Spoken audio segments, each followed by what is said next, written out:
పవన్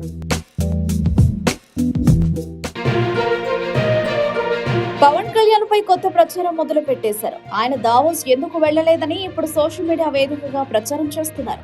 ప్రపంచ పెట్టుబడుల సదస్సుకు సీఎం చంద్రబాబుతో పాటు మంత్రుడు నారా లోకేష్, టీజీ భరత్ వెళ్లారు. కానీ డిప్యూటీ సీఎం గా ఉన్న పవన్ ఎందుకు వెళ్లలేదు అనేది ఇప్పుడు వారి ప్రశ్న. అదే సమయంలో తెలంగాణ సీఎం రేవంత్ రెడ్డితో పాటు మెగాస్టార్ చిరంజీవి వెళ్లారు. కానీ ఇక్కడ మాత్రం డిప్యూటీ సీఎం గా ఉన్న పవన్ కళ్యాణ్ ఎందుకు వెళ్లలేదు అని ప్రశ్నిస్తున్న వారు ఉన్నారు. అయితే పవన్ కళ్యాణ్ ను పిలవలేదా, పిలిచినా ఆయన వెళ్లలేదా అనేది హాట్ టాపిక్ అవుతోంది. గత ఏడాది దావోస్ లో జరిగిన పెట్టుబడుల సదస్సుకు సీఎం చంద్రబాబుతో పాటు నారా లోకేష్ వెళ్లారు. ఆ సమయంలో కూడా పవన్ కళ్యాణ్ వెళ్లకపోవడంపై విమర్శలు వచ్చాయి.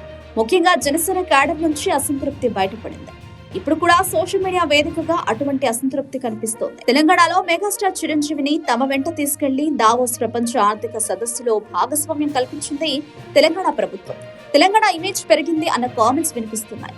కానీ ఏపీలో డిప్యూటీ సీఎం గా ఉన్న పవన్ కళ్యాణ్ ను ప్రపంచ ఆర్థిక సదస్సుకు తీసుకెళ్లకపోవడంపై విమర్శలు వస్తున్నాయి. అయితే పవన్ విషయంలో చంద్రబాబు ఎప్పుడూ జాగ్రత్తగానే ఉంటారు. డిప్యూటీ సీఎం గా ఉన్న పవన్ ను సంప్రదించి అన్ని చేస్తుంటారని తెలుస్తోంది.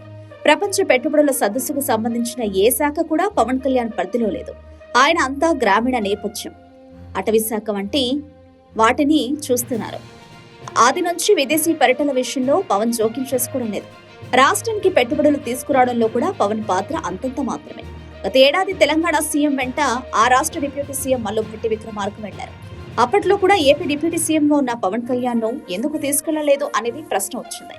కానీ అప్పట్లోనే పవన్ కళ్యాణ్ పరోక్ష సంకేతాలు ఇచ్చారు. ఎటువంటి అసంతృప్తి వ్యక్తం చేయలేదు. ఇప్పుడు కూడా పవన్ కళ్యాణ్ ను సంప్రదించి ఉంటారని విశ్లేషకులు అభిప్రాయపడుతున్నారు.